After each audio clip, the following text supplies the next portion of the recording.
You're listening to Hey Pal, What's New with John, Alex, and Greg. Hey Pal, What's New is a GBR production. Follow us on Instagram, Twitter, Facebook, and all other social media platforms. Hey Pal, What's New can be found on Spotify, Twitch, YouTube, Apple Podcasts, Google, Podbean, Pandora, and all your other favorite podcast locations. Warning, Hey Pal, What's New contains explicit content. John, Alex, and Greg are a pair of vulgar Gen Xers. If you are easily offended, please stop listening and go download a nice tame podcast like the Goop Podcast. You have been warned.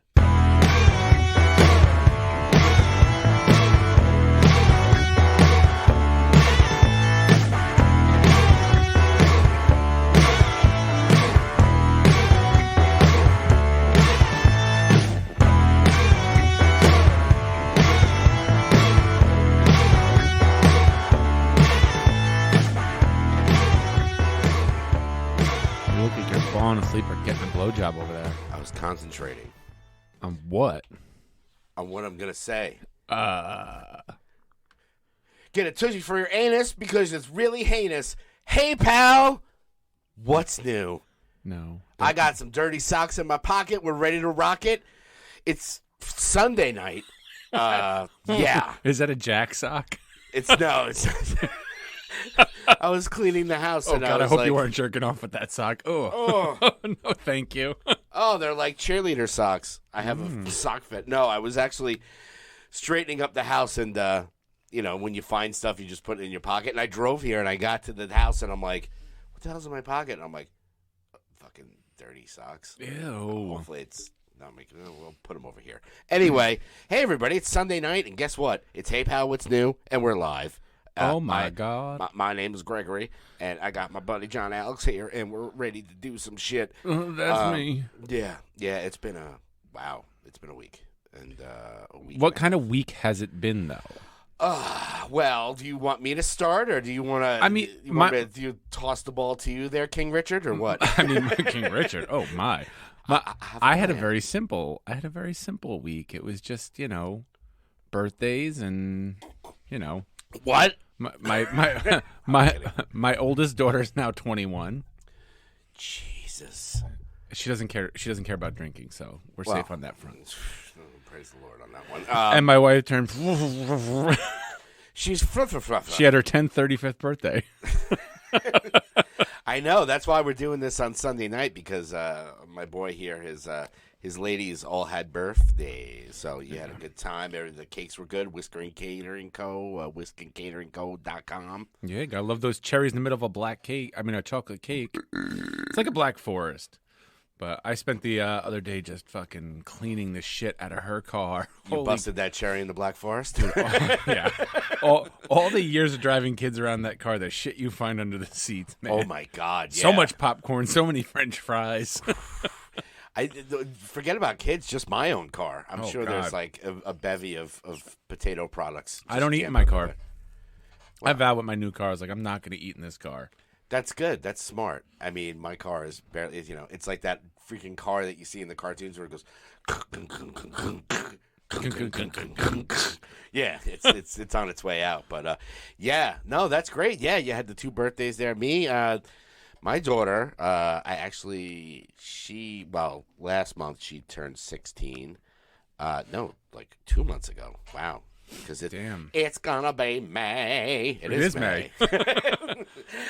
No, but she got her permit, so I was actually taking her out driving, which was fun. It's good times. She's an excellent driver. Yeah, and the Splits actually had their first cover band gig last weekend. Which was, for those of you who don't know who the Splits are, it's not the Banana Splits. No, it's not 1 banana, 2 banana, 3 banana, 4. 4 bananas make a bunch of so many more. Exactly. No, it's a...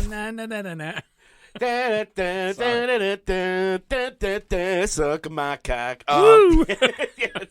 That escalated quickly. Yeah, seriously. No, Split Decision, the cover band that I'm in. The gig season has started now. Oh boy! And well, then we got to start promoting some of these shows. Wait, was this like a Jimmy Needs a New Leg show? Yeah, okay. Yeah. No, it was for a really good cause actually. So we played a short set. It was an hour set, and actually this Saturday, May 7th. The Critically Ashamed is returning to the stage to play Connecticut Rock Fest out in Middletown, Connecticut. How far out in Connecticut is that? It's halfway up a taint. It's pretty up there. Because I got to go out to Connecticut in like 2 weeks, 3 weeks, I think it is, the 20th that weekend. All the way out to Groton, Connecticut. Groton. Is that? That's not too bad. And I'm running from Groton, Connecticut to Quincy, Mass. Oh. Yeah, I mean, Connecticut's weird because it's like you can get through it in like 3 hours, if that, But there are some areas of Connecticut you're like, did you know there's a Brooklyn, Connecticut? Brooklyn? What? And then also from Jackass, Mianus. Mianus? Yeah, there's a town called Mianus, Connecticut. And they did a whole episode there where they were like, there's a lot of things in my anus. What can we do in my anus? Yeah. What do you eat in my anus? That old gag. I eat Smoothie King. But yeah, no, I'm going to I'll post that stuff about the Correctly Ashamed. And Yes. if you do see the invite on there, if you can't make the show and you just click interested, those people that click interested are going to get a dedicated private streaming link where they can watch the show live. Ooh. So if you're in like Bumblefuck, Tennessee or something like that and you want to watch the show and you can't make it, don't make it an excuse to not go, because it's Connecticut Rock Fest. It's like 3 days of a gazillion bands. And we're playing and we're excited. But to make a long story longer, last week I did a show with the cover band, Split Decision. It was great. It was like this temperature. It was like in the 60s. Right. Total rookie mistake. How long have I been playing music? Since I was like, 14? I just turned 51. Tell me you're sweating your balls off. Well, I sweat. I sweat like a fat kid in a carnival. It's just, that's always what I do. But I had long sleeves on. It was breezy, but it was sunny out. My head got so fucking sunburned. I'm leaving the gig, and you do that like, ooh, my skin feels tight. And then you're like, ah. My head, I was like, I couldn't even shower. Because if I just dipped my head in like cold water, it would. So now, if I do this, ready? It's snowing. Yeah, it's like I have horrible dandruff. I do have horrible dandruff. Yes. But no, I was in such a... You need the aloe. That's what you need. You need to moisturize. I should have put sunscreen on. That's what you should have put. The sunscreen's the most important thing. I know. It was a total fucking rookie move. I'm like, it's cold out. I don't need it. And it's the first gig of the season. I'm like, whatever. But, yeah, man, I got burnt. Like, it was so funny because then the next day I'm at work. I look like fucking Lobster Man. It wasn't horrible, but you could definitely tell I got fucking burnt to a crisp. And my boss calls me into his office to talk about some campaigns we were doing. He looks at me and he goes, dude, what the fuck? You got sunburned. I'm like, yeah, I know, it really hurts. But like, yeah. So I had to get through that. My mother is back from Florida. Oh, boy. Yeah. Okay. Does that mean I got to hang out with Dot when I come over there? Yeah, party's over, pal. Yeah. But, yeah, no, it's good to have her back. That's me in the chat. Oh, okay. So we've been pretty busy, man. We do have a special guest is going to be on today, our buddy Vern. But we have learned from our mistakes. We're going to put him on after we get through everything else. Otherwise, we'll never get to anything. Yeah, sorry, pal. You got to wait till the music segment of it because, otherwise, like our last phone-in guest, Brian Rizzuto, he's amazing. We talked to him for an hour, which we can definitely do with somebody that's on the phone. But after the phone call, we go, oh shit, we gotta do our freaking stuff. Yeah, so your week, pal, was all birthdays and mine was all birthdays. sunburned. I don't think I did anything else other than my birthday. I mean, I went and got fingerprinted, which is a fucking disaster. Oh, when you just said finger, not forgetting I got fingered. Hey, I was like, you got fingered. It's not my birthday. Shit. I didn't even get that shit on my birthday. Damn. When's the last time you got fingered? Who was president? It was my finger. Pivot. I got fingerprinted because there's a new certification for teaching, and since I've been teaching computer classes for Jesus fucking Christ 20 years now, I'm kind of grandfathered in, but I have to do certain things to bring my certification up to like what the current standards are. Okay. I mean, I got my teaching certificate, my first teaching job before they even fucking started fingerprinting people. So you get all the fucking crazies in there. So now I had to do another training, and then I had to do the fingerprinting. So I go to this place like Ident2Go. You have to actually go to an official place to do it. Yeah, I guess. It's ridiculous. Couldn't you just hit somebody over the head with a bottle and get arrested and just get fingerprinted and be like, hey, send that over to the school, will you?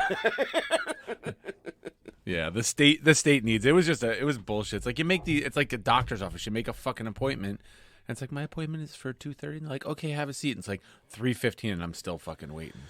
Oh, it's the worst. Like I just went to, I had to get a copy of my daughter's Social Security card. I had to go to Social Security, and it's just like you're checking in all this stuff, and you're sitting with all the old biddies, and then it's like the DMV, and even my daughter, because she just got a job working as a camp counselor for the summer. Oh.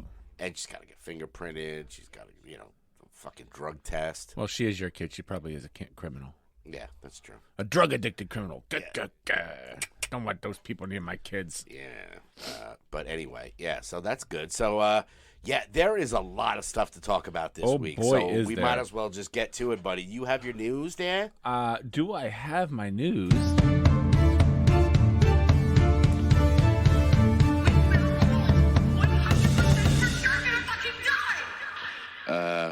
John, you got any news? Oh, boy. Oh, man, you hit the post like a motherfucker. That's right. You're getting there. It's only been 40 episodes. We're getting there. Is it 40? It's 30-something. It's 30-something. Now, feel free to jump in if I miss anything on the news-wise. Mm-hmm. So, DC Legends of Tomorrow and Batwoman, canceled. Yeah. I mean, they're taking the axe to these. I think DC's starting to see we're better off throwing some a little bit more mature content stuff. Yeah. On the HBO. It seems to be the way to go. I mean, between Titans and Doom Patrol seem to be killing it. Oh. Even the Harley Quinn cartoon. Yeah. They're moving Constantine over to HBO. They're doing a show. Yeah. So, but they canceled those two. And following suit, I'm so sad about this one. Netflix cancels Space Force. I saw that too. You enjoyed that show? Abso-fucking-lutely not. I was gonna say, I'm like, I haven't heard shit from that. I watched it in pain. It was so just. Oh, kind of like me watching Fear the Walking Dead. I fucking hate watch that show now. Yeah, I watched so season 1. Fucking bad. And then I hate watch season 2 of a Space Force. Okay. And it was like one of these again. I think I have the same problem. I think all these new seasons of shows, it's like they give up 3/4 of the way through. And you're like, I don't know if you watch Russian Doll on Netflix. No, I watched season 2, and season 1 was so good. And season 2, I was like, wait, what the fuck just happened? I think it's just that there's just so much stuff out now that it's just that everybody's attention span is like, wait, what? Here, what? Like you told me Netflix budget cuts. Yeah, like you were telling me about a show we're going to talk about in the TV portion of that new HBO one. God, I can't even think. We of Own it, This City. We Own This City, Fucking. Which was fucking great. But I didn't know it was out. You were like, "Hey, We Own the City is out," and I'm like, "It is." I didn't know when it was. And then same thing with the Offer, which we'll get into that. The Offer. Yeah, it's on Paramount Plus. That That you'll have to tell me all about that one. Yeah. I mean, that's a show based on it's a story about how they made The Godfather. Oh, okay. But it's a TV series, but it's the whole, but it's not like a documentary or anything like that. It's kind of like what the fuck was that movie that was all about the making of? Oh my god, that shit movie! I just watched the fucking.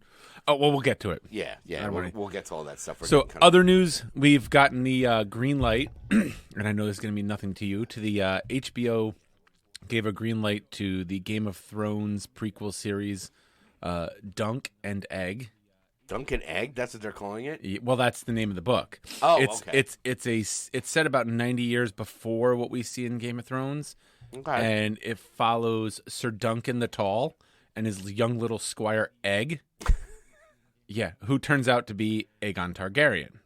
Ah, okay. Of the Targaryens, and the ruler of the Seven Kingdoms. Gotcha. Her great grandfather or some shit like that. He like pretends to be a poor commoner and becomes squire to this knight and follows him around. It's all about the trouble they get into. Also news-wise, apparently there's no Carol in the Carol and Daryl show. Now tell me about it, because I heard something about it that she left. But she left, and there's no ill feelings. I think it's that she's moving. If I got this right, she's planning on going to Europe, or the show is going to Europe and filming over there. Okay. And she's like, I'm not pulling up my life to travel wherever the show is going, so I'm good. Yeah, I mean they're kind of like they pulled the trigger too fast on those things. We're gonna have a Rick movie. We're gonna have a Daryl and Carol show. We're gonna have a Negan, and it's like now you know that these people Negan and Lucille show. Yeah. It's Negan, just him jerking off the bat. put some barbed wire on his cock. He's just like, no. I mean they do all this stuff, and then it's just like, slow down, man. Like just let it marinate for a while. Or like we said, it ruins The Walking Dead now, because now, okay, well these 4 are safe. They're never exactly. So you get to the end and you're just like, now if they waited till the last ever episode and everybody's all sad, you can go, hey, guess what, everybody? We're doing this, you know? Or maybe they're pulling Kirkman and fucking, we're doing a Carol and Daryl show in the last episode of Walking Dead. They fucking both die. I would fucking... That would be the best. I would fly to Hollywood or wherever the fuck Kirkman is and tongue kiss him if he did that. That would be amazing. I'll fly to wherever he is and give him a couple of I'll give him the first 90% of the blowjob. You could do the last 10. Deal. As long as I get to wear goggles and say at the end, what a lovely tea party. Kevin Smith. I don't get. I mean, I am excited for that Tales of the Walking Dead that they're doing. Those little anthology ones, like that's fine. See, I think that's great. All these shows that do these like little spin-off, one-off that, like either movies or shows that are in the continuity, but don't mess with the continuity. It's like, hey, we're in that same universe, but this is completely separate. None of the characters you see in that are in this. Yeah, enjoy it. People get too wrapped up in like the shared universe stuff, which is, I don't know. It doesn't, especially for that. Like, like I said, I'm already hate watching Fear the Walking Dead. I watched that this morning, and oh my god, it's None just for like, so. Any zombies is good zombies for me, but at the same time, I mean, this show is just fucking stupid. Yep. But we are getting a Hunger Games prequel movie. Now, that I'm totally into. Because I thought about that, too, where Hunger Games and all that stuff, which I love the movies. The books are great. But, what is it? The first one from Hunger Games is the 74th. Yeah. You have 73 other ones that you can do. Well, this one... So it's based on the book. There is a prequel book that she wrote called The Ballad of Songbirds and Snakes. Oh, I didn't know that. And it's all about like the coming up of a young Cornelius Fudge acting as a mentor to like District 12's fucking tribute in the Hunger Games. Yeah. See, that's the thing where it's like, as much as I'm like, fuck prequels most of the time, something like that where I'm like, I want to know, like, how did this whole start? Like, how was the 20... Not Fudge. Snow. Yeah. I'm an idiot. How did the first quarter quell go, I'm thinking Cornelius Fudge, which is fucking Professor Fudge from Harry Potter. And the scary thing is I didn't even correct you. You're like, Professor Fudge. I'm like, in the fucking lobby with a candlestick. I didn't get President Snow when he was like a kid. Yeah. Which is great because, like you said, we get to see where it all, like, what's the backstory to all this? Why is he such a dick? Yeah. I mean, how did all these districts get started? Like, they explain it in the beginning of the first Hunger Games of, like, in order to prevent war, we have to do this as a tribute kind of thing. But it's just like, Finnick Shand, like, how did his Hunger Games go? All those people, like, in Catching Fire, yep.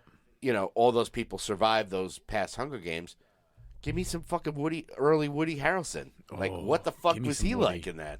Give me a so I'm all for it. I'm totally all for it. So, last 2 bits of news. In sad news, Naomi Judd, dead. Judd. 76. Judds. My Judds, the Judds. Yeah. Now, I heard that. I heard Ashley Judd released a statement, which is kind of cryptic to me because, like, we sisters have, are sad. We lost our mother to mental illness, and I know she battled like depression and all this shit for years, but it makes me feel like she was about to be inducted into the Country Music Hall of Fame. Yeah. Did she kill herself? I don't know. Like when you say she lost her battle with mental illness and not, unexpectedly, tragically, whatever passed away. Mm-hmm.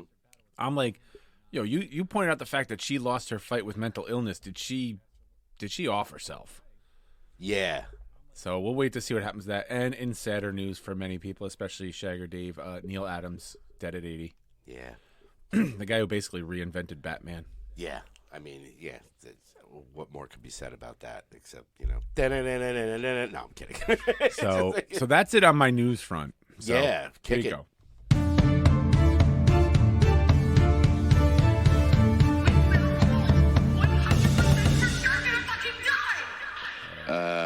John, you got any news? Yeah. You do, and you did.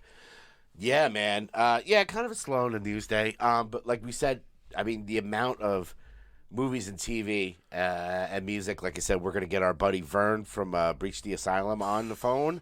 I just asked him for his number so you can call him, but we'll do that, soon. But anywho, let's go through like the movies and the TV and stuff like that. Now, movies, I did finally break down and watch X. Nice. Let me tell you, it was better.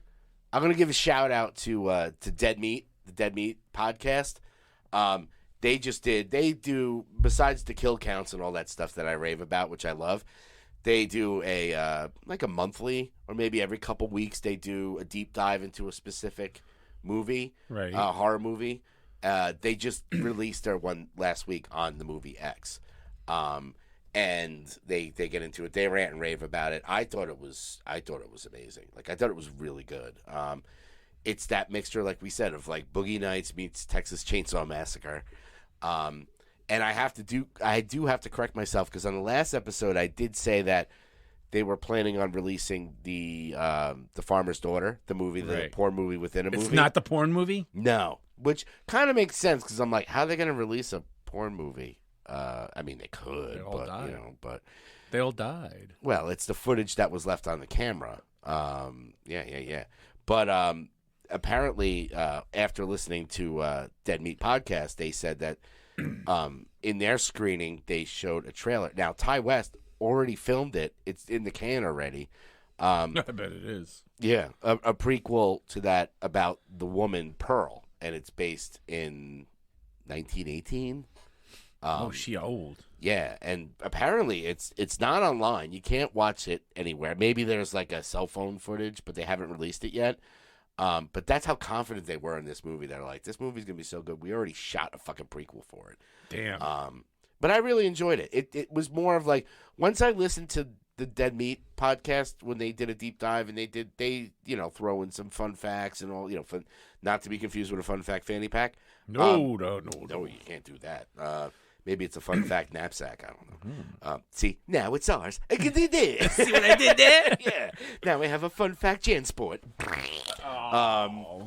But anyway, that was really good. I was glad that I saw that. Other than that, other movies.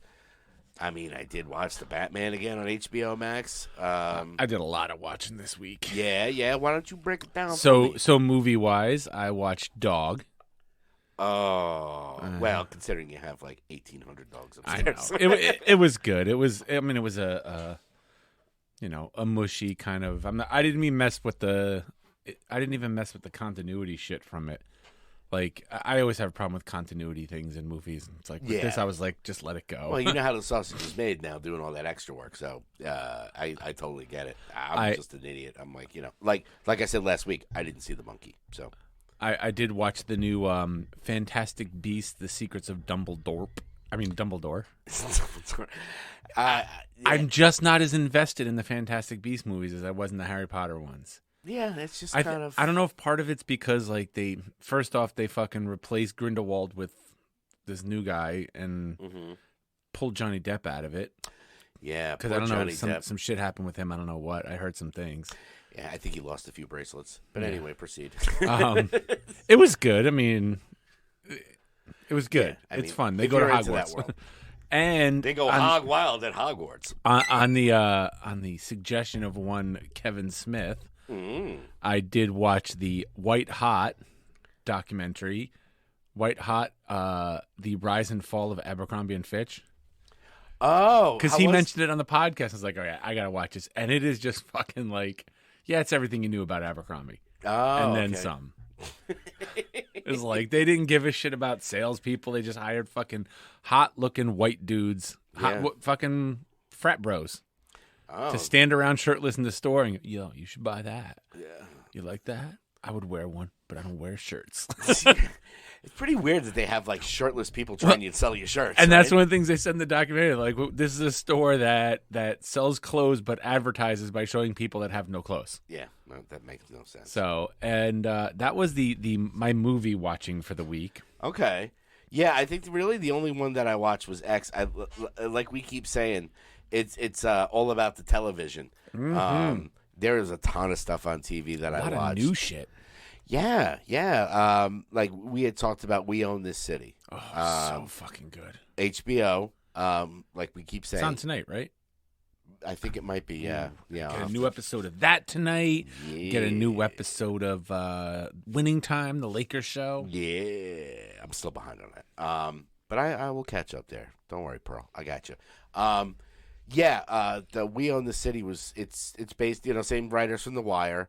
And everybody's looking at it like it's a sequel to The Wire, and they've come out and said it is not a sequel. No. It is not a continuation. It is not years later. It's just... I mean, it's very similar, But this is based in truth. Yeah. It's all based on, I guess, stories the Baltimore Times writer did and made a book out of, like, stories of corruption in the Baltimore Police Department. Yeah, and it's pretty interesting. It does feel kind of... it's very similar to The Wire.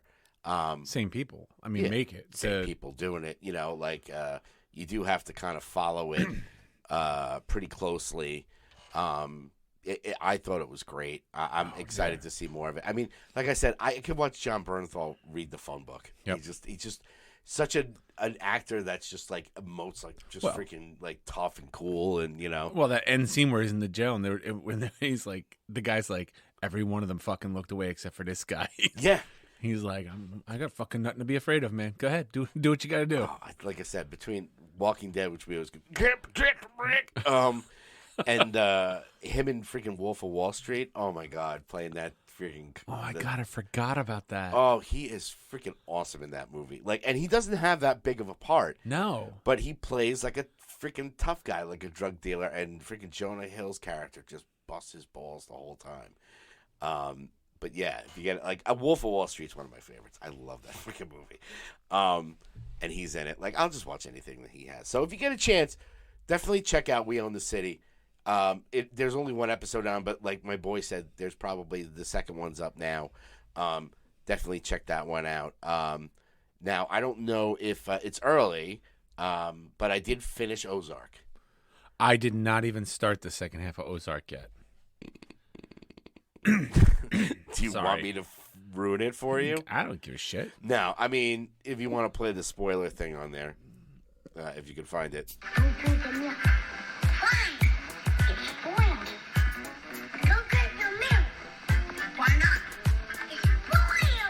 I'll try not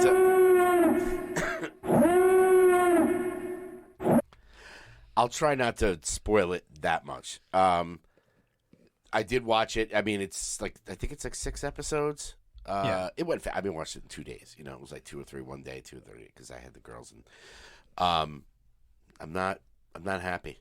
No? I did not like the end of it. I just it was like, I like finales of shows that are fucking. Let me just. It's called a finale. Fucking finish it. Oh, they did one of those. It's where you're like, wait, that's it? Yeah, exactly. That's what I was talking about before. Fucking Russian Doll did the same thing. It finished, and I was like, wait, that's it? Yeah, I won't get into specifics of it. I mean, it was good. It was definitely like, you don't know what the hell's going on. They're doing all this stuff, and they're finally doing it, and they have to influence this person. This person has to get this, and then they finally and you get to a part. Now there is one. I'm not going to spoil it. There's one death in it, from a major character. Oh, it was me. Yeah, it was me. I'm sorry. Yeah, you I should have told you. Yeah. Which sucked. I was just like, oh, really? You did it? But the end of the show, I was just like, fuck you. Like, that's how you're going to end it? It's almost like they do this because they're like, well, in 10 years when they want to do like a revival of the show, we got to be set up for like bringing it back. Yeah. Yeah. I mean, that's the thing, guys. I mean, I love the show. I thought it was great. You know, the first half, you're like, okay, and you know, there were some shocking moments of it, but at the same time, you're just kind of like, dude, man, have some balls. Like, if you're gonna fucking finish it, like, I mean, perfect example is Dexter New Blood, right? They left that first ending totally open, and people were like, oh, and it came back, and the show was good, but at the end, like, they can never. There's very few shows that can nail the finale of a show because they don't have the fucking balls anymore. Nope. Like, just end it. Like, you know. Kill everybody. It's not even that. Like, give me a resolution. You know, like, we talked about Walking Dead where they talk about. Kill Carol and Daryl. Yeah. It's either, you know, like Kirkman said, you know, the reason he started the Walking Dead comic is like, you know, all the zombie movies were either. It had a resolution where it was like, you know, oh, we cured all the zombies or everybody's dead or anything like that. Like, I just wanted to see what happens after that. This was like, it just frustrated the hell out of me. It really did. And I'm like, I can tell you're completely speechless. I know, because I'm thinking about it now, and I watched it, and I'm like, and I was like, I gotta finish it. I gotta know what's going on. I love the show. I want to see how it ends. But like, it just fucking like, I was like, that's it? Like, you fucking, I wasted all this time watching this shit. So basically what you're saying is like when you're fucking someone and then you're about to bust a nut and you pull out to fucking shoot a massive load and you get the crying Indian. Yes, you get the. No, sorry, honey, I'm dehydrated. Yeah, Dribbles McGee. Yeah. It's every day for me. Yeah, that's fine. Yeah. Yeah, or you get that one where it does it's not that orgasm was like it just came and went and you're like, really? Yeah, even my fleshlight complains now. Yeah, exactly. But yeah, I mean definitely you have to watch it. It's good. I will. But let me know when you watch it at the end. Like, either text me or we'll talk about it next episode where you'll just be like, I mean, did you enjoy it? I don't know. For me, I like one of the best finales. Like, we could talk about it. Talk to us. Call us up and let us know. Let us know your favorite. Your favorite finale, you know. 6 Feet Under. The best finale. Oh, God. Yeah, we've said this. Yeah. Fucking drops dead of a aneurysm. Each person goes, here's how they died. Here's how they died. This is the end. You know, just end it, dude. You know, even Dexter New Blood, fucking Harrison goes riding off in the sunset. You're like, really? Don't give me a ride off into the sunset. I want to know what happens. Either you get away with it or you fucking die. Let me know. Either way. Don't like, well, it's up to you. No. I don't want it. Tony Soprano, I wanted to see his head blown off. Don't give me it faded to black. Die, get in the coffin. Get in the fucking coffin. Pope wrote cunt, pass it on. Pope wrote cunt, pass it on. Yeah. So yeah, that was the other one that I watched. You said you had some other TV. I did. I watched a lot of fucking TV. Let's see. I watched the Billy the Kid show. Billy the Kid show. Oh my God, yeah, it's pretty fucking good. Okay. It's all about Billy the Kid from like being a kid to becoming an outlaw. Oh, okay. I mean, newsflash, he dies in the end. Brad Pitt shot him. It's good. It's a fun watch. Okay. I'm enjoying it. Then I watched that show Gaslit. I don't know if you saw that. No. Yo, Gaslit. Yo, Gaswad. Gaslit is now when I tell you about this, the people starring this, you got fucking Julia Roberts as Martha Mitchell. Mm-hmm. And it's all based in the Nixon era with Watergate and all that shit. Okay. But you got Julia Roberts as Martha Mitchell. I had to do a fucking triple take in the fucking Colin Farrell penguin fat suit of fucking Sean Penn as John Mitchell. Really? Sean Penn's doing the old the method? It is like you look at him, you're like, wait, that's not Sean Penn.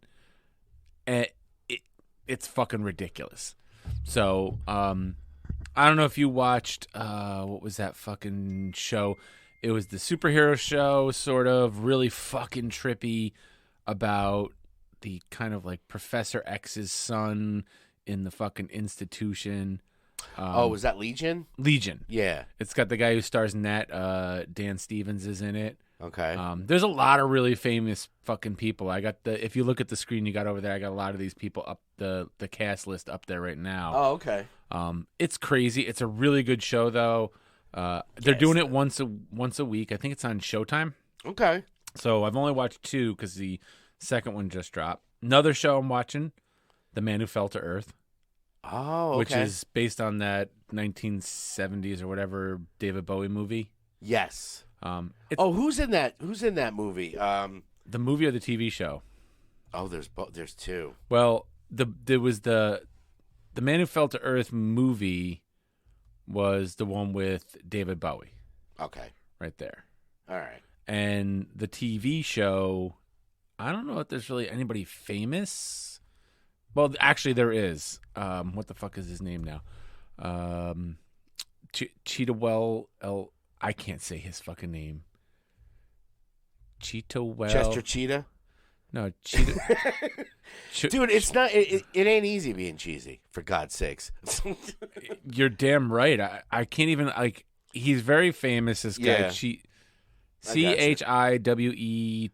Chiwetel Ejiofor. Ejiofor? Cheeto's ejaculation. That's his right. name. Cheese doodle cum.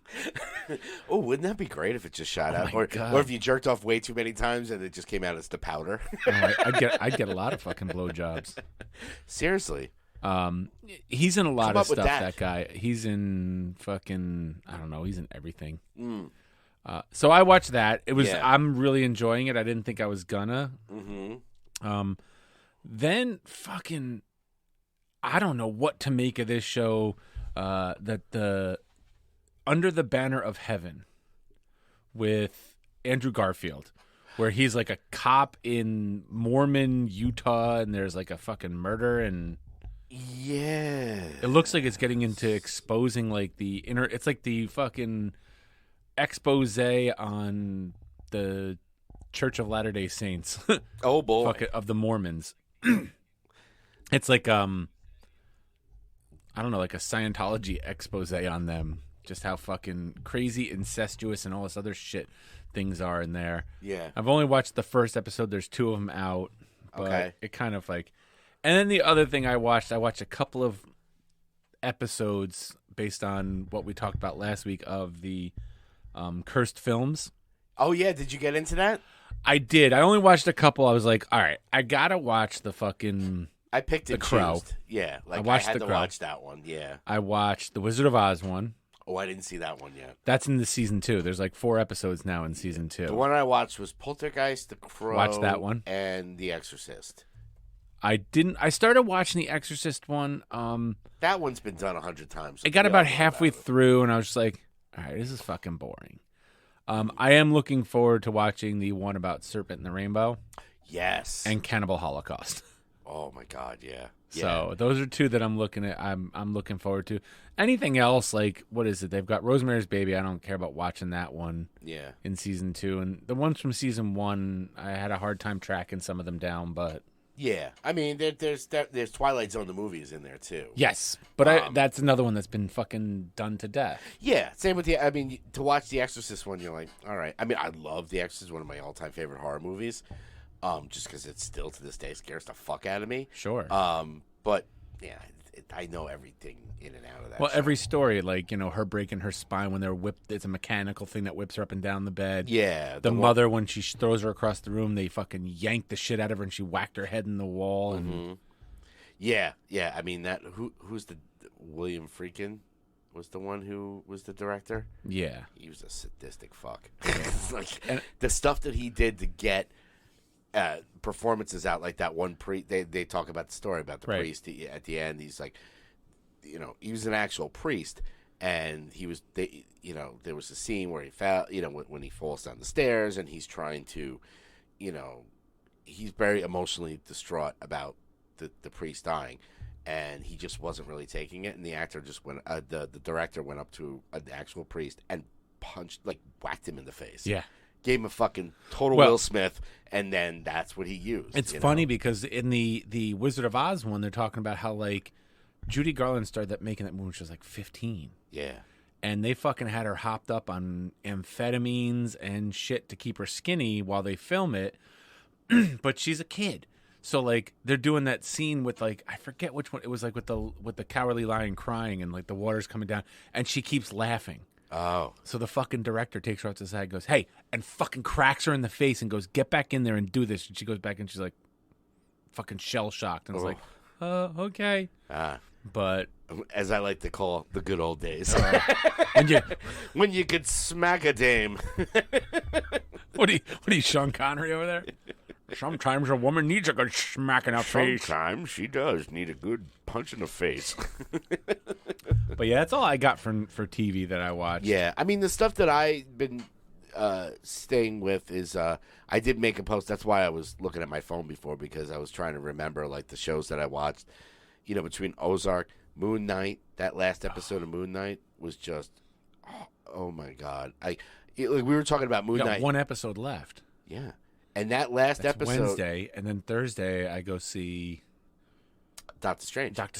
Yeah. Get a little strange. Yeah, get a little strange on you. No, that last episode, like we were talking about Moon Knight, and I was like, yeah, I mean, I'm liking it. It's okay. It's kind of dark, but that last episode, I was like, I'm back in. Oh my God, This is freaking insane. And you didn't even have Moon Knight in the last episode. No, there was no suit. That is the one thing where I'm like, okay, I'm watching a superhero movie that's like, there's no suit. Which is fine, but like that episode, between that, Better Call Saul, which is still amazing. Spoiler alert, if you want to do Don't Drink the Milk. Fucking. Oh.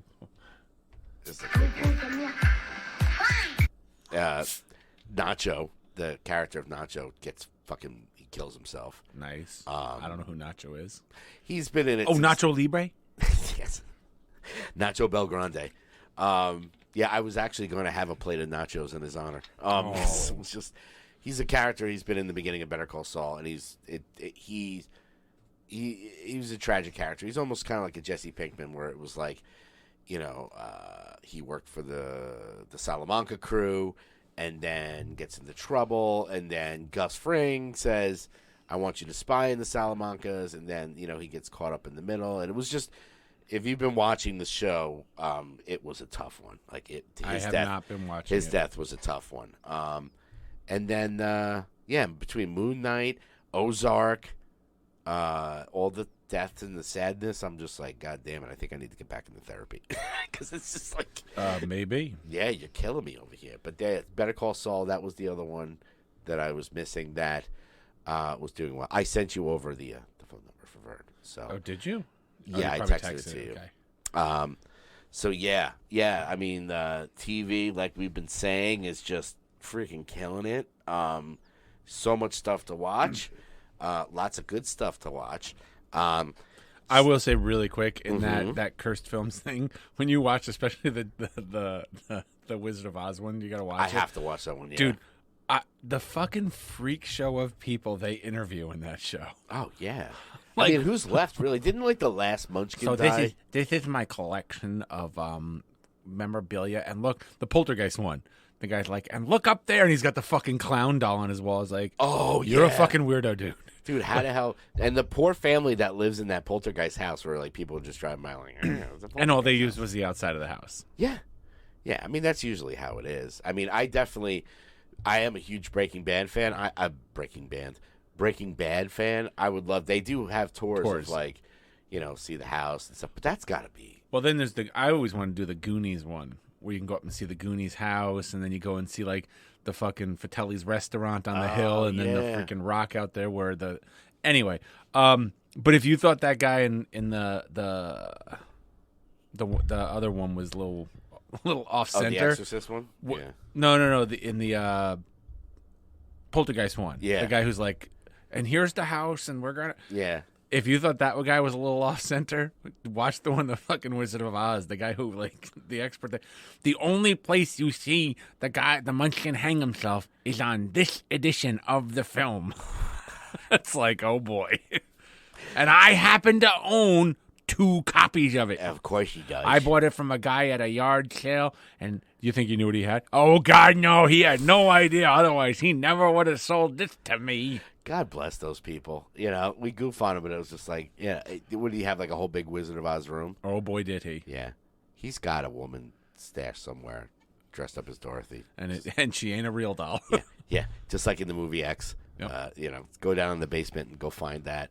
Yeah, holy shit. That was a good one. So, do you want to pretty? Do you want to hit your music? You got any music stuff? Yeah, throw on the music one, and then we'll call our buddy. From the big rock band, now he just looks like a big fat ham. It's time for Greg's Music News.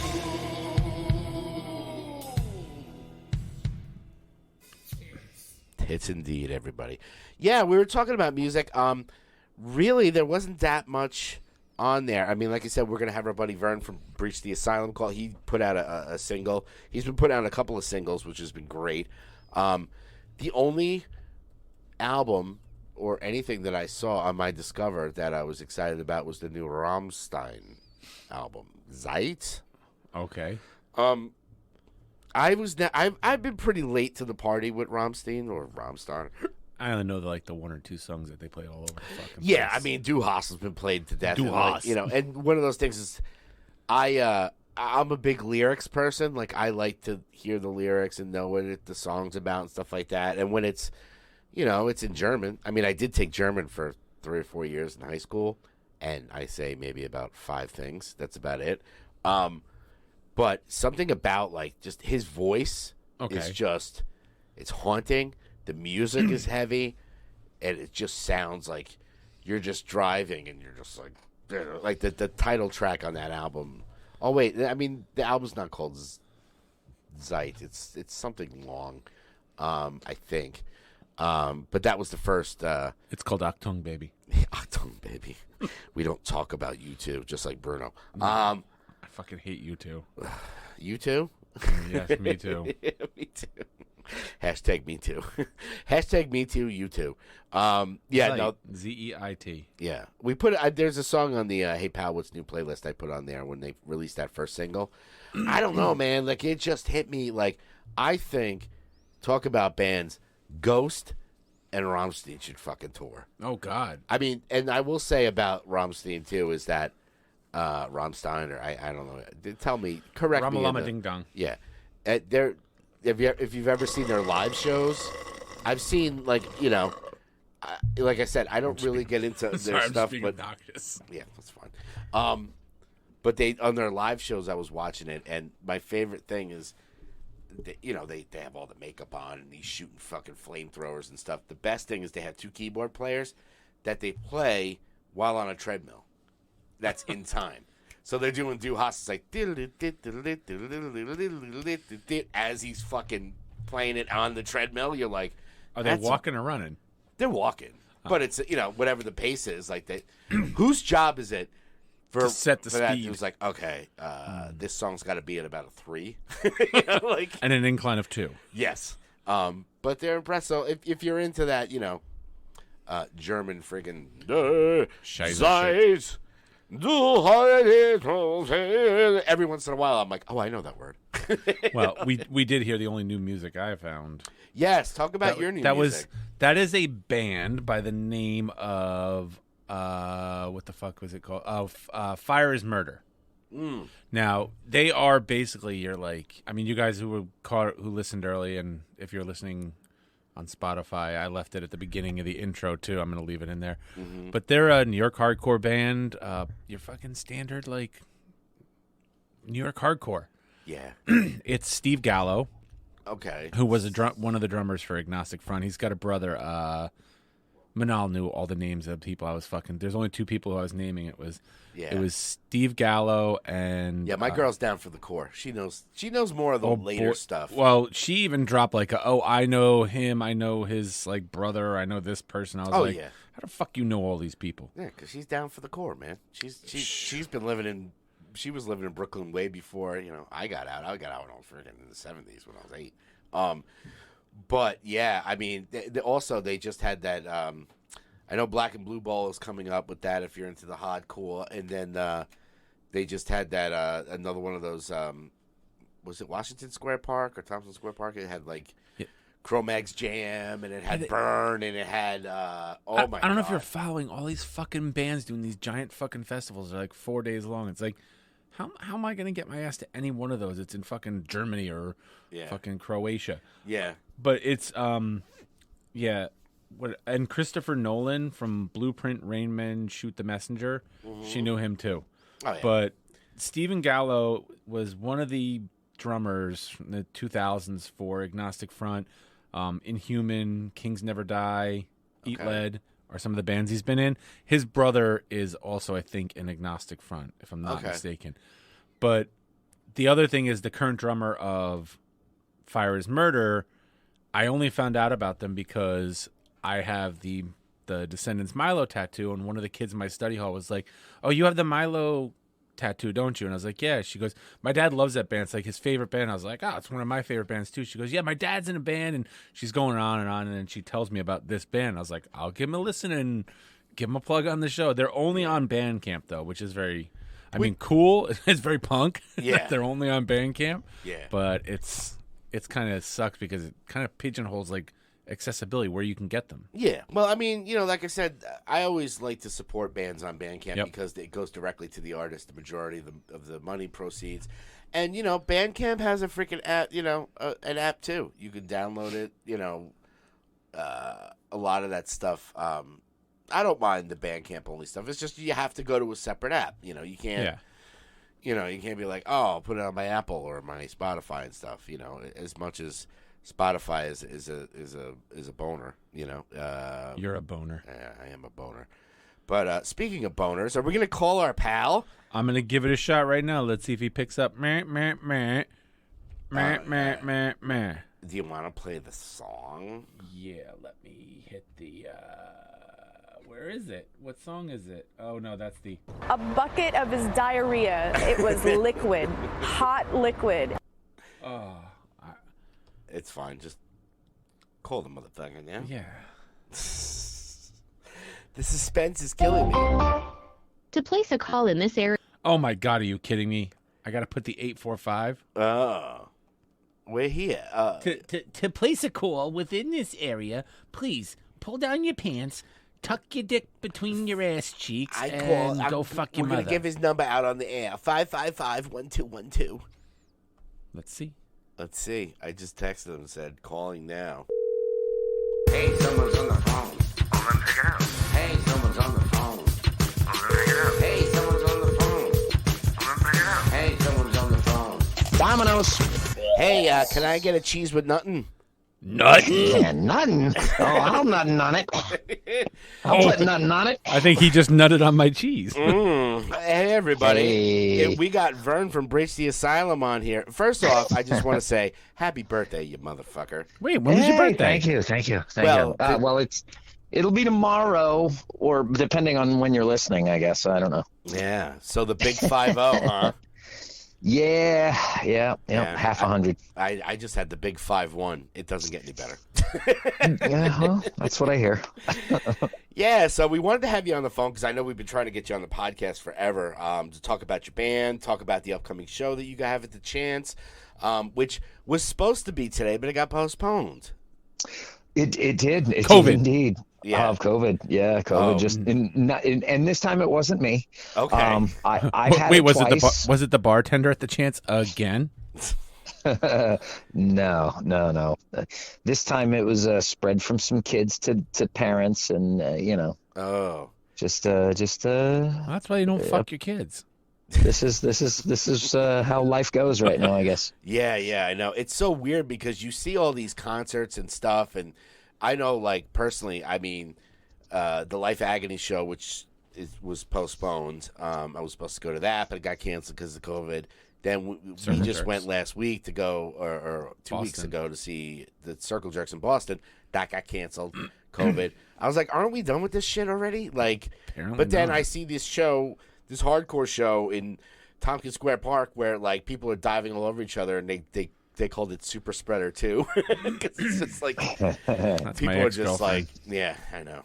I'm still. Well, I mean, what are you scratching. gonna do? What are you gonna do? You gotta you have to draw a line between what you'll accept Yep. and you know, the first time I got COVID, we went and saw Green Day. We got COVID at Green Day. Ugh. You know, Billy Joe And, gave me fucking COVID. Billy Joe was fine. You know, we were far enough away from Billy Joe; it didn't matter. But apparently, Kids. it was supposed to be Weezer and Fall Out Boy, and it ended up being no Fall Out Boy because somebody in Fall Out Boy got it. So they're the freaking outbreak. There you go. There you go. Yeah, I know. I'm knocking on wood. I still haven't gotten the big casino, but I'm trying to avoid it as much as possible. Probably because I'm shut in. Here's a reality, though. You might have had it and not known you had it. That's true. If you're too. shut in and you're home, if you went out and then you were home, you could have got it. You Yeah. had the littlest, slightest bit of sniffles. I mean, it unfortunately, it affects everybody differently. So it's not like you can just say, "Oh, I got COVID because this is the symptoms." And Yeah, I you mean, know. I was pretty careful, yeah, because I'm obese and I smoke. I'm freaking ready to die. So it's just God like, damn. yeah, I'm like Notorious Wow. B.I.G. I'm ready to die. all right. Yeah, so we wanted to have you on just basically to talk about the upcoming show.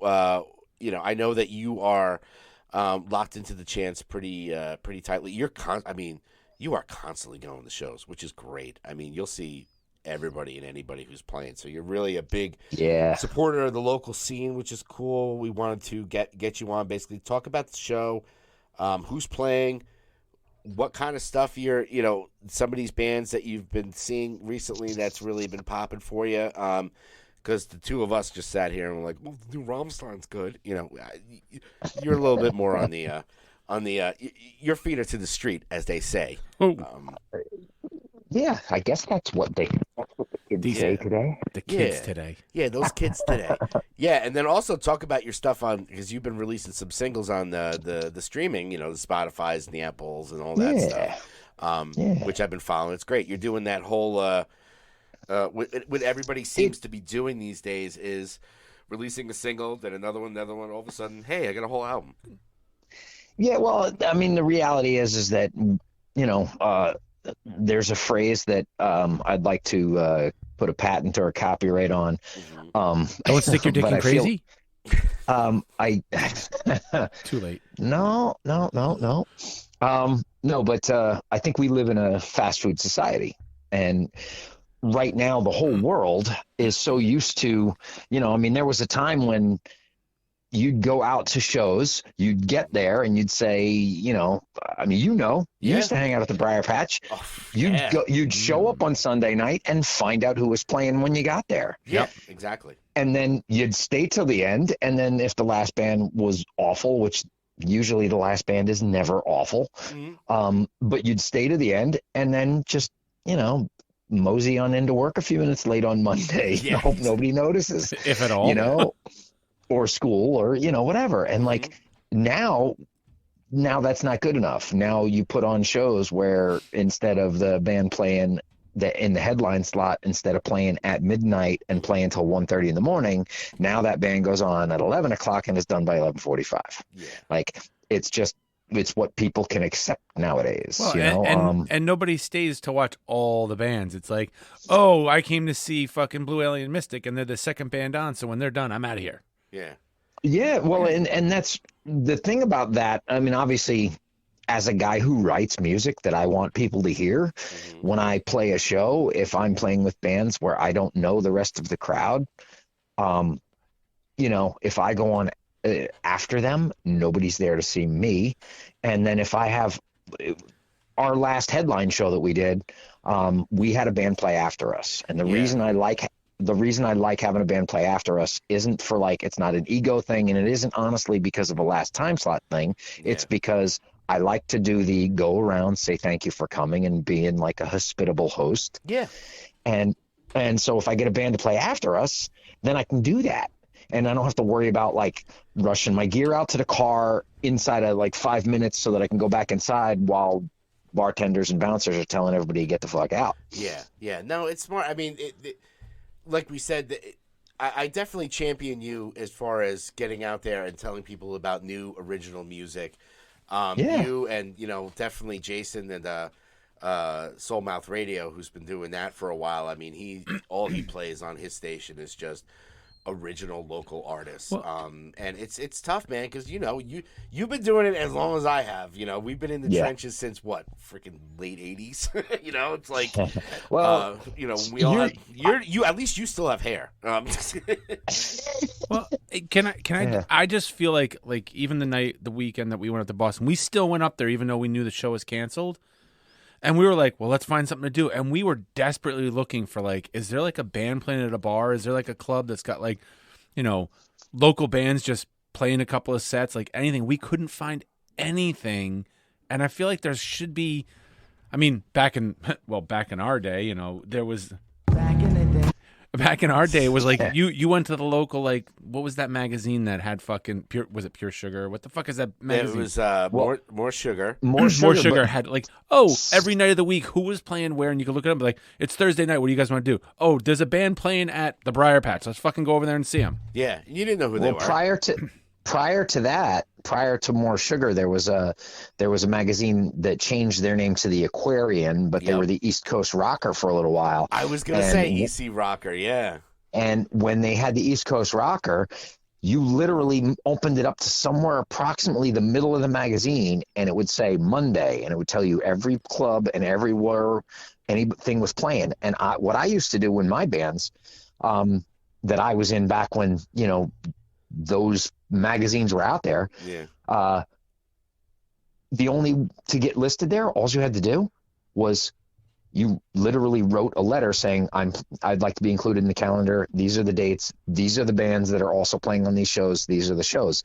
And so most of the time it was mostly New York City and New Jersey clubs, but I sent my stuff in everywhere I played, and it would, we had a show in Pennsylvania. It was listed in the East Coast Rocker, even though it didn't, nobody reading that is going there, but they did that. And nowadays, some stuff is so easy to find that it actually makes life harder. Yeah. You'd think people don't go out. You'd think in the day of technology, we'd have something easier to one app that all that's there.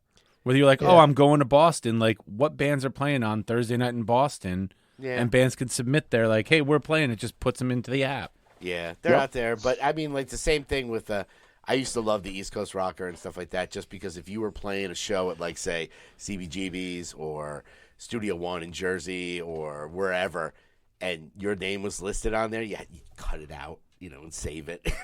I have some of that stuff. I took, and as a matter of fact, I think recently I was going through stuff and throwing things out, and I was looking through. I'm trying to figure out, why did I save this East Coast Rocker? And I'm flipping through the pages, and then I see, oh, look at this, New York City, product of society, listed in there. Yeah, and I was hey, check that out. Yeah, Pete has all that stuff. He saved all the archives, all those flyers. Yeah. Which is great, Somebody had to keep track of all that stuff. But yeah, same thing. If we were playing a show and it was at CB's, you'd cut it out and save it. And we still have one save that we only saved it just as we played at Tuxedo Junction, and we saved it just as evidence or proof that Seven Dust opened for us. Right. I believe that's the one I saw, and if I remember this correctly, they spelt Seven Dust's name wrong. They probably did, yeah. It was in one the of those... ad. They did the number 7 and Dust. Yes, yeah. It was we saved it just because we played that show, and the guy Mike who used to book at Tuxedos, he goes, yeah, there's this band. They just signed the TVT. They're called Seven Dust. They're from down south.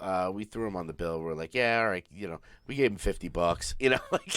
And they came out and just destroyed. We just looked at it oh shit, we got to go on after these guys. Damn it. Yeah. But that's why you go to these shows and you check out every band, and you're gonna find those hidden gems. Which is, and like I said. You've definitely championed that. Having your place in the room back in the day, you always were great with artists, and and you're still keeping that going, which is great, Yeah. Well, I had back in those days, I used to tell bands when they would book shows with me, I gave them like everybody got the same form letter, like when they booked. And basically it was like, don't go up front saying, we want to check out and, we want to get paid. Because when the night's over, that's when the bands get paid. Yep. Because the truth is that a lot of times, especially the younger kids, they would come out, they'd book a show, and then they'd have a party at their house afterwards. And so like a band would draw 50 people, and 50 was a big number. Yeah. Right. And they would draw 50 people to my place. They'd play first, and then they'd leave, and so would their 50 people. Yep. And then what would happen is the next band, who only brought 5 or 6 people, would leave. And then the band that was touring from Texas, who thought they were playing to a full house and sold merch to kids who left, they would play to 13 people. Yeah, and it's just it's such a weird, weird science, just to try to get that set up too. Like I remember those days too, where you walk into a club, and the younger band's like, well, I think was there one time I think we played the room where we had to go on later because one of the kids got punished or something like that. He was like a teenager, grounded. or like his dad had to pick him up with his, and he had this like $2,000 guitar, and I'm like pulling up with shit that's like got duct tape and spit on it. I'm like, and he's like, my dad says I have to pick you up, but hey man, you play. Doesn't matter if you play in front of 5 or 500, but yeah, it's a tricky, especially now. Like I don't envy these clubs. I know that you do, especially when you do those chance shows. I mean, you fucking hustle. You are on it. Letting everybody know about the show, and Yeah, apparently I didn't let everybody know about the show today because today was supposed to be the show and it was canceled. And anybody who bought tickets for me got a message saying, "Hey, those tickets will be good on June 17th. Sorry, the show's postponed, COVID, whatever." Yeah. And I got a text message. My wife and I went to the movies, and as soon as I got out of the movie, I got a text message from a buddy of mine that isn't online much. And I texted him about the show, and I had forgotten that I texted him because I haven't talked to him in a while. Yeah. And he's like, "Hey man, I'm in the car. I'm on my way. I hope I'm not too late." And I'm like, "Go back in the house." Turn around. Yeah, and then my other friend Tyler, who never comes out by himself. He always has to get a ride and whatever. And like him and his girlfriend were in the Chance parking lot, and I got a phone call from him saying, "Hey, am I here too early? Like, what's going on? Like, it's 6 o'clock. I thought you said the show was starting early." I'm like, "Yeah, it's starting on June 17th. you're real early. Yeah, you're seriously early. Yeah. Yeah, and that's tough too. Yeah, because it's normally everybody I'm sure you know it, Vern. Like the day of show, everybody's texting, "Oh, what time do you go on?" I go, "Fucking just go on the show and watch everything." I try my best to when I promote a show, I try to just say the doors are at 6. Yeah. Like the flyer says doors are at 6. The poster says doors are at 6. Yeah. If I come at 6. Yeah, I used to get tons of calls or emails or just text saying like, "What time are you guys going on?" I'm like, I don't, but that's smart. Hey, I only did that because I wanted to make sure I didn't get there after you went on. That's true. That's happened too. But yeah, no, but people, and that's fair too. Because if people get out of work at 5:30 and they got to go home and take a shower and they can't be there till 7, if you went on at 6, they're walking in after you're done. Yeah. Like I get that. Yeah. We missed Barry at that last show at the Chance. Oh, yeah. Last time we went to go see you at the Chance, Barry's like, "What the fuck, man? We're over already." I was like, I didn't tell you to go on first, Barry. Get a drummer for God's sakes. And that was, partially. I know that Barry's not going to draw 1,000 people to the Chance. Yeah. Especially no drummer. They're playing acoustic. I'm not putting them on later acoustic. We do. When I build a lineup, I generally speaking, I always try and put somebody on at the front that, you got to ease them in. Acoustic opener or something. Yeah. It's boring. And, Stop it. What'd he say? I said, put somebody on early who's boring. No, not at all. It's I'm not just even. kidding. First of all, it isn't about that. And obviously, anybody who's seen Blue Alien Mystic knows they're not boring. Oh my God. They're, Well, but if they're playing acoustic, you don't want like those freaking hard rocking bands like you and the other band that you guys had that was like, think it was a bunch of kids. They were cool. They were Yeah, fucking yeah, amazing. yeah, yep. And then it's Yeah, like you have Puppet this fucking Fryer, yeah. amazing driving, rocking, everybody's going crazy, and then Yep. have some acoustic. Hi, I'm here with my acoustic guitar. There was a theme for a while of and Barry knows that we love the Blue Alien Mystic. We're just teasing him, but at Why the else same would I time, dress up as an alien and show up at his shows? exactly. But yeah, no, there was a trend for a while where it was every time we'd play a show, like acoustic guy would open up, and we were just like, insert acoustic guy here. It was just weird. Yeah. Well, speaking as somebody who used to book all the time, and actually getting back into the game of booking, I'm going to be booking at the Chance. Really? Yeah. But I'm gonna have to slip you my number. but when I booked shows at the Room, a lot of times I would do like the acoustic openers because bands would be fine with being the second act. Nobody ever wanted to be first. Right. Yeah. And the acoustic guys never cared. Like they're just like, yeah, I'll play first. I had a couple of acoustic guys that would literally. I had one guy who had, it wasn't that he had stage fright; he had people fright, and so he would go on stage and he'd be fine on stage, and then he'd go in the front room and hang out and talk to my wife, and then sneak out like during the first band set because he was afraid people would talk to him. Oh no! And like. And it was just like, and I remember there was a time he played where he had people that came to see him one time, and he didn't usually do that, but he had this one particular, I think he was busting out original stuff. Okay. And so he wanted people to come out. And so they did. And then he left. And so they're all like looking for him. I'm like, he should be around. He just played. Like, he literally just came off the stage. It's like, no, he got in the car. He went home. He posted a video playing his guitar from the house. Oh, Jesus. Man, us artists, man, we're a weird bunch. But no, that's cool stuff. So the show is June 17th. June 17th. And who's playing on the bill? I saw the All right, flyer, so but let the people know. The lineup is still the same. I'm going to add an acoustic opener, and there is a distinct possibility. I don't want to say who it is because there might be a band playing at the end of the show that's they're a quasi-national band from the Boston area, and I don't want to say who they are because I don't know that it's going to happen yet, and I don't want to jinx myself. Yeah, and that's June 17th? Yeah, June 17th. We'll definitely post it on our Facebook page and all that stuff. I know you've been promoting the hell out of it, and it's a shame they had to move it. But hey, like you said, you're back there in June. You give us, some of the band names.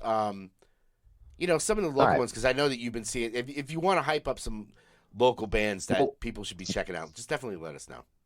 3 of the bands that are on the bill are local. Okay. And one of the bands is from the Bronx. The band that's opening the show, their singer and my guitar player have known each other, I think for 15 years or whatever. Cool. And so they've known each other a while. And they're a band called Grace the Enemy. They have stuff on Spotify and they have stuff on YouTube. They got their video is sick. They're the heaviest band on the lineup. Really? And they're playing first. Well, nice. After the acoustic opener. But so that's them. And then after them, there's a band called the Fatalities. They're punkish. And Casualties, Exploited. They really don't take themselves all that seriously. They've got some like pretty funny videos. Oh, cool. Pretty funny songs rather. And then Viper's a cover band. They do like the 80s covers. They do like the Iron Maiden and the Metallica and that kind of stuff. Oh, are those the same guys that guy that always comes to your shows too? We had played a show with him too. That's the Nick. Nick Roberts is the man. He is at every show. And the truth is if the band is decent, he's up front, he's banging his head, he's singing along, he's got his fist in the air. Yep. Like he's the guy I've said to him 100 times, like, man, if we could just get 100 of you, every show would be awesome. Because he comes out and just if the band's good, he's hanging out. And that's it.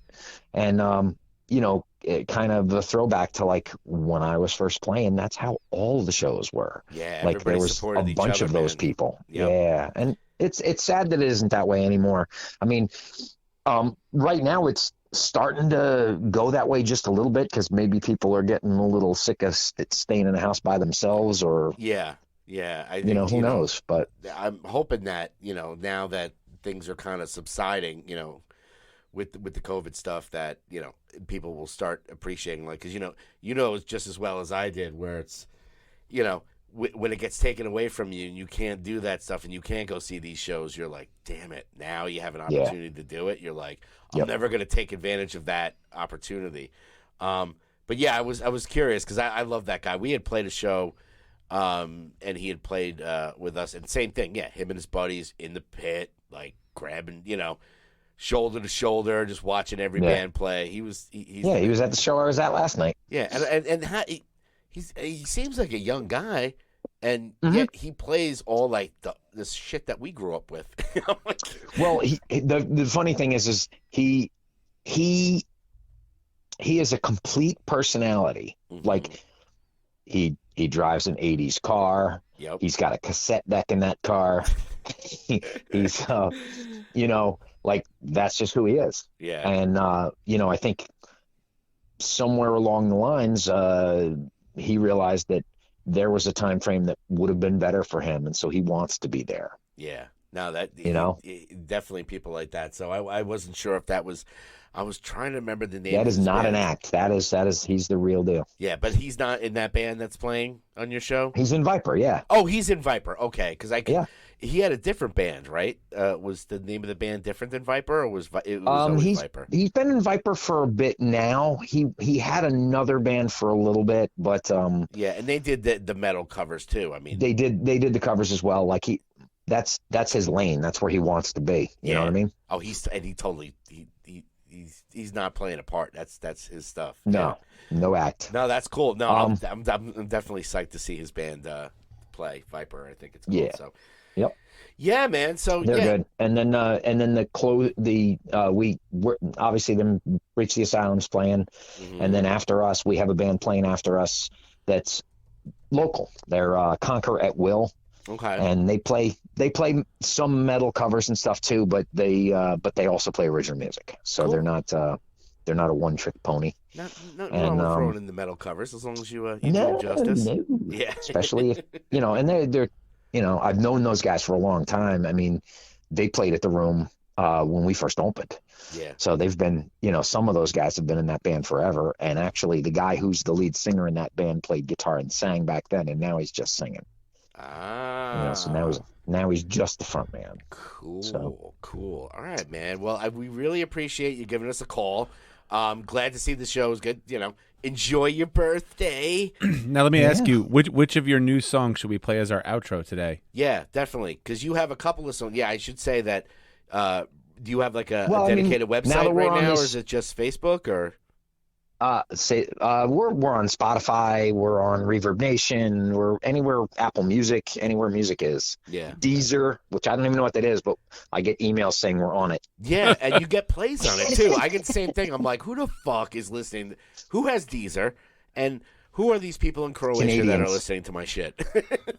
So, we have two singles out that have come out recently. We have one called Rise or Die, yes, which is when you listen to it, there's right? That's the newest. That's the one that the beginning of the song you'll hear certain sounds that are meant to mimic war sounds. Okay. And it's all guitars, but it's meant to mimic war sounds and heartbeats, and it's that song is written from the perspective of the Ukrainian soldier. Oh, okay. Yep. Oh, hence the blue and gold. Yeah. Okay. Now I get it. I'm looking at it now. Yeah. That's their flag colors. So we officially have permission to play it on the show. Yes, from the band. Yeah. Okay. I don't want to absolutely. I don't want to get one of those fucking YouTube flagged and demonetized and all the other bullshit because you play copyrighted music. Yeah, because you've been dropping some. I mean, the We Are One. I'm glad you recorded that and put that out. I love that song. Yeah, that's my bass player's favorite song that we do, and when I mentioned that it's also literally the only song that every version of Breach the Asylum, because I know you know my history. Yeah. When we had the club, I would put a band together made up of kids that were playing on a show and say, all right, on this December 15th show, it's my wife's birthday. So I'm going to play a set. And then I'd put a couple bands on where I knew the kids were good players and go, your drummer, your bass player, you guys come have band practice at the room. Yeah. And we'd have 2 or 3 practices. They'd learn my songs and we'd play the show. That's awesome. And so my lineups, if you go on Facebook and you look at the members of the band, anybody who's ever either sang with me or played one guitar or one song once is listed as a member. That's so awesome. there's like 85 members or something like that. Nice. You like and, the Descendants. So More like agnostic. but Yeah. but We Are One is the song that has been played at every single Breach the Asylum show, including the acoustic stuff that I did. It's the only song that's been played at every single show. Yeah, we're gonna have to outro that one. I love Yeah. that song. So yeah, dude, So- thank you so much for calling. Good luck. We'll see you at the show, definitely. All right. And So can I just say one thing? Anybody who's listening, breachtheasylum.com. Okay. If you go to the website, there's a link in the top right corner for the show. That has a listing of all the bands that are playing. It has listings to go to all of those bands' Facebook pages or, whatever link they gave me. Everything is there. If they have their web pages, everything is on there. The show is going to start at 6:00.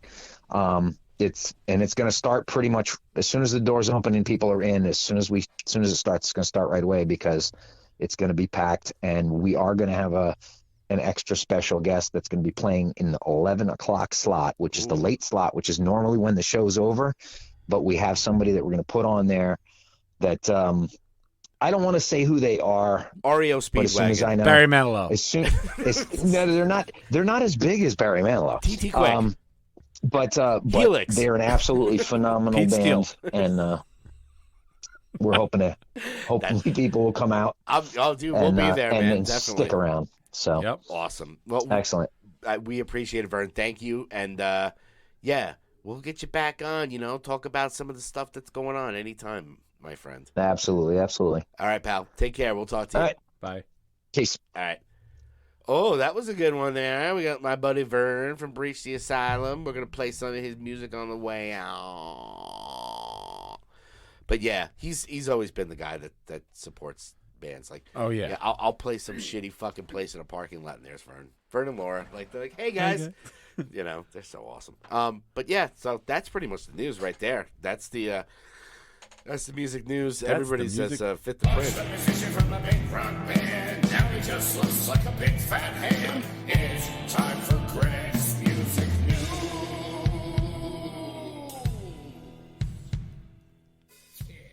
Tits indeed. Tits. Yeah, so now I think everybody who listens to our podcast, now that Vern spilled the beans that there's going to be some band at 11 o'clock. beans?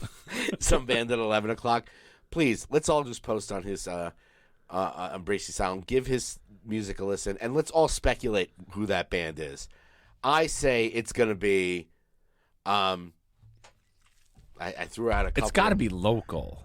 Yeah, we'll have to speculate. He said yeah, it I was know a- what it is. It was a semi-national band. He is going to exhume Pete Seeger. He's going to resurrect Pete Seeger. He's going to play a little Kumbaya and I say it's John Cafferty and the Beaver Brown Band. oh, I got your brown beaver over here. It's going to be Primus. Yeah, Primus is playing. So yeah, let's start a rumor. Yeah, I don't know what bands are local that might be Oh wait, I'm trying to think of that fucking metal hair band from back in like the 80s, 90s that was local. That fucking wasn't the guy that Anissa dated in the band or some shit like that? Oh I know, God, no, I know. Azier. Yeah, and then Was it John fucking Denise Gale married him. John. Yeah, he was in some fucking band. He was like hair band on the back. Oh, that was Toxic. Toxic. It's gonna be Toxic. Okay, let's say it's Toxic. It's Toxic. Or it could be, like I said, it could be REO Speedwagon. We don't know. But come to the show on the chance, June 17th. support our man Vern and his bands, and we'll look at. So I think that's pretty much it. Yeah, that's it. We've done it again. But this will be out. Suck a dick, rub a clit, and go see some Doctor Strange.